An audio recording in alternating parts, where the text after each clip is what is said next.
When Uncle Jack asked me to say grace at that Sunday dinner, I rose slowly, locked eyes with each of them around the polished oak table, and delivered it like a verdict. Lord, thank you for revealing what betrayal looks like when it's wrapped in blood ties and fake smiles. The room froze, forks hovering midair, as if I'd just flipped the switch on their carefully staged charade. They came hungry for my wallet, but I dished out truth instead, and oh, how it burned going down. That silence? It tasted like victory. Sharp and unrelenting. But this wasn't the end. It was the spark that ignited everything I'd buried for years. My name is Elena Hart, 35. A compliance officer at a bustling property management firm in Seattle, where rain-slicked streets and the distant outline of Mount Rainier remind me daily why I bolted from that suffocating family nest at 19. For over a decade and a half, I'd been their invisible lifeline, wiring money for emergencies that never ended, all while building my own fortress of solitude in a cozy studio apartment overlooking Puget Sound. No entanglements, no leeches, just me, my career, and the quiet satisfaction of self-reliance. It started innocently enough. Or so I told myself. Stepmom Rita's knee replacement? I footed the copay without a word. Half-brother Kyle's endless community college tuition slips? Checks from my account. Month after month. Dad's temporary mortgage hiccups on the old ranch house in Tacoma? I stepped in, playing the dutiful daughter, convinced it was love in action. They never outright begged. That would shatter the illusion. Instead, it had come in those bi-weekly calls size heavy as lead. Tales of woe designed to tug at my guilt strings. Times are tough, honey, Dad would mutter.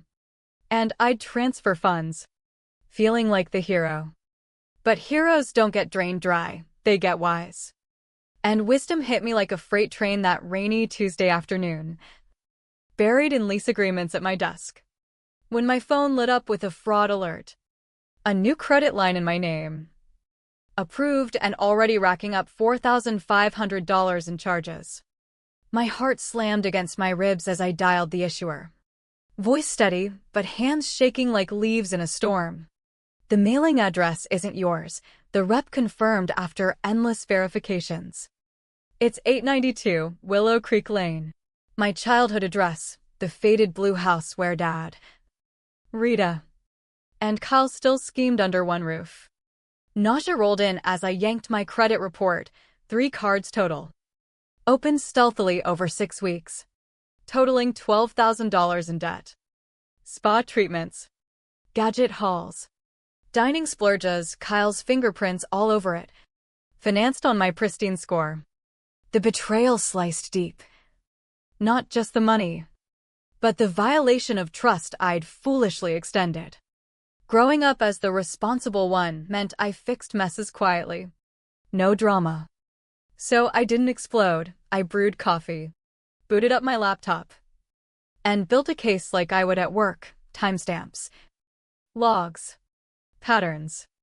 But beneath that methodical calm, a storm brewed, 15 years of quiet sacrifices morphing into raw, festering rage.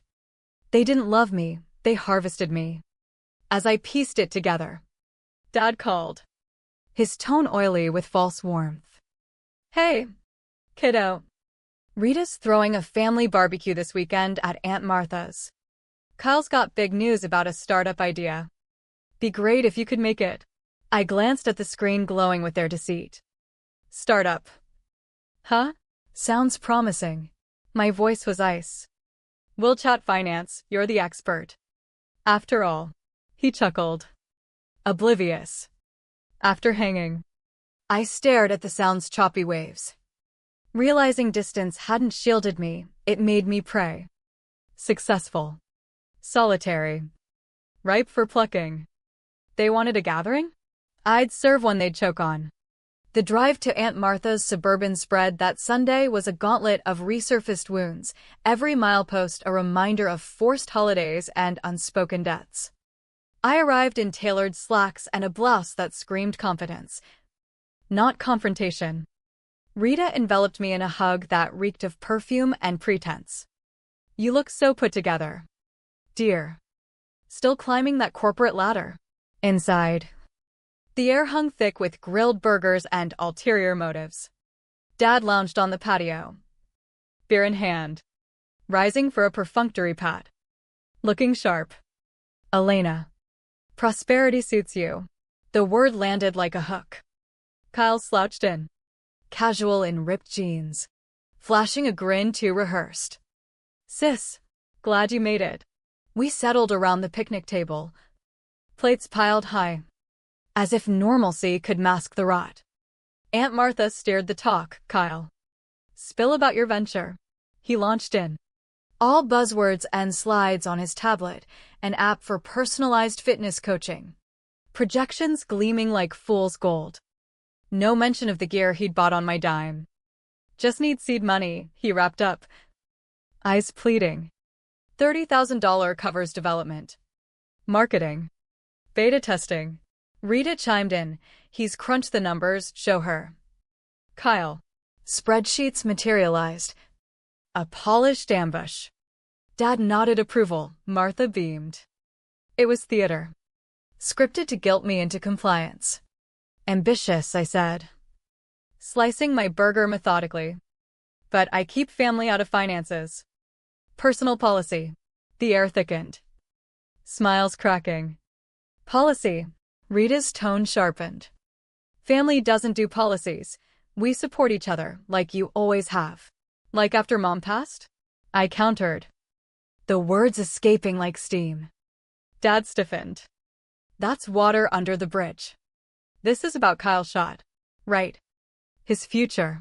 I sipped iced tea. The one he's funding with my credit lines. Kyle blanched. What are you, apps from your IP? Deliveries here. $12,000 in charges.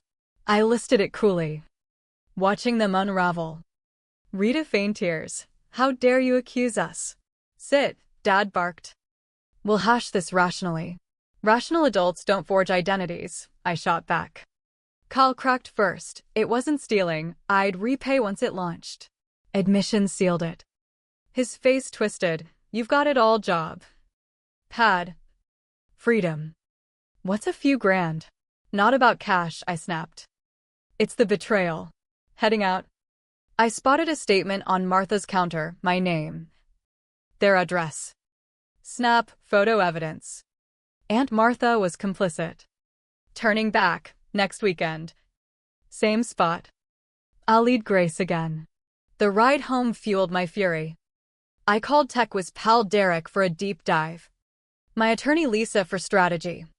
My bank for locks. Derek met me at a cafe, unveiling a 2-year web, bogus utilities, phone plans, a near-miss auto loan in my name. Total exposure? $20,000 active, $150,000 attempted. They escalated gradually, he said. Timeline glaring. Your bro's sloppy, used his email. But the loan? Needed insider docs. Like from family files at Martha's. Dad or her. The tax helper. That night with Lisa. City lights below. She laid it out. Federal crime. Prosecute easy with this. But family, I echoed. What do you want? Elena? Justice or peace? Both. Make them feel the void. Over days. I struck surgically, froze credit. Severed payments, Rita's meds. Kyle's loans. Dad's utilities. Created a modest trust for any future kin emergencies. Not them. Calls flooded, Dad pleading, misunderstandings, Rita wailing betrayal. Kyle raging then begging. Ignored. Prepped a dossier, proofs. Recordings, Washington's one-party consent helped.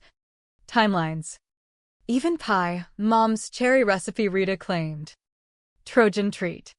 Sunday redux, I arrived pie in hand. Dossier tucked. They ambushed in the living room. Tense as suspects. Dinner dragged. Nostalgia Rita's weapon, Mom's favorites on plates. Kyle played pitiful. Unkempt. Post-meal. Martha probed, reconsidered Kyle's pitch. After dessert, I deferred. Pie served. Savored in silence. Then, living room standoff. Dad, we're ready to forgive your overreaction. Laughter burst from me. Forgive me? I fired up the tablet. Slide 1, fraud apps. Kyle paled. 2, lavish buys. Fitness app needs a yacht rental? 3, loan forgery. Federal time. Dad, 20 years max. Audio rolled, Kyle confessing. Dad coaching lies. Rita plotting extraction. Martha on a call scheming investment. They deflated, tears dried. Stares vacant. Final slides, complaints ready. Deal, no contact. Ever. Or I file. Extortion. Kyle yelped. Consequences. At the door, what of mercy? Martha begged. Gave that for years. Now. Self-preservation. Out into Seattle mist. Freedom washed over me. Monday, barrage of messages. Deleted. Kyle stormed my office, security bounced him. Rita tried insurance scam, flagged as fraud. Dad's email, your mom'd be ashamed, cold. Vengeful. Forwarded to Lisa, harassment file. Deadline hit, they caved via Lisa. Sign no contact. Restitution. This ends it, I told Dad on speaker. Last words. You taught me love's a ledger. Now balance yours without me. Weeks quiet. Then cousin Nina emailed from Martha's side. Estranged. They tried me 2 years back. Went no contact. You're brave. Saved it. A spark of alliance. 3 months. Payments trickled. I rerouted life, new haunts. Vigilance. Then Derek flagged. PI digging my past. Traced to ST. Lewis Estate Firm. Call came, MS. Heart. Abigail Sterling here. About your grandmother Vivian's estate. She died when I was 8. Last month. At 92. Room spun. Vivian, mom's mom. Disowned dad as a leech. She'd tracked me silently. Via Nina. Left $10 million estate. Waited for you to cut them loose. Will clause, to Elena. Who saw the parasites and severed. Freedom to soar. Revelation hit. She'd foreseen it all. Journals detailed mom's entrapment. Dad's strains. I dreamed of mom. Whispering warnings unheard. News leaked. Flowers from Rita, documented breach. Kyle's fake profiles. Veiled smears online. Escalation, sham lawsuit threats. Social posts painting me villain. Dad's op-ed on ingrate kids. Rep hit, colleagues whispered. Grandma's words fueled me. They devour until barren. I built a site, Truth Docs. Audios. Journals. Launched with post. Their lies public? Here's facts. Viral storm, sympathy flipped. Presser, warning, love can mask theft. Founded Vivian Fund for fraud victims. For $1 million seeded. They lawyered up, crushed by Truth Defense. Accounts scrubbed. But fallout, defaults. Probes. Complaints. Crumbled without my crutch. Months later. Add estate. Final journal. Be free. Elena. Love without tally. Kept it retreat. Stayed Seattle. Modest. Attended Nina's wedding. Pie in tow. Best, love sans cost, she said. I'm Elena Hart. 35. No one's bank. No one's burden. Free, and that's the true inheritance.